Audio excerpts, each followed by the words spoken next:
Surat crime બ્રાન્ચે Junagadh range cyber police મથકમાં Telegram મારફતે પાર્ટ ટાઈમ જોબ અને વધુ નફાની લાલચ આપી લોકો સાથે 50 લાખથી વધુ ઓનલાઈન ફ્રોડ કેસમાં છેલ્લા 2 વર્ષથી ફરાર આરોપીને સુરતના અડાજણ પાટિયા વિસ્તારમાંથી ઝડપી પાડ્યા હતા.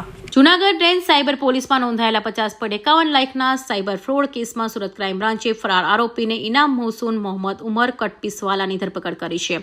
આરોપીએ ટેલિગ્રામ પર નકલી આઈડી બનાવી પાર્ટ ટાઈમ જોબ અને રોકાણ પર વધુ નફાની લાલચ આપી ભોગ બનનાર પાસેથી 28 અલગ અલગ બેંક ખાતાઓમાં રૂપિયા ટ્રાન્સફર કરાવ્યા હતા.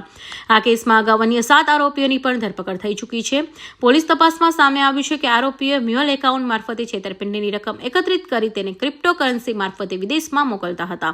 હાલ પકડાયેલા આરોપી ધરપકડથી બચવા માટે સાઉદી અરેબિયા, થાઇલેન્ડ અને બાદમાં દુબઈમાં છુપાઈ રહ્યા હતા. પોલીસ લોકોને સોશિયલ મીડિયા પર મળતી પાર્ટ ટાઈમ જોબ, રોકાણ અને વધુ નફાની લાલચ આપતી લિંક્સથી સાવચેત રહેવા તેમજ સાયબર છેતરપિંડીનો ભોગ બને તો તાત્કાલિક 1930ની હેલ્પલાઇન પર સંપર્ક કરવાની અપીલ કરી છે. Bureau report, Hind TV news, Surat.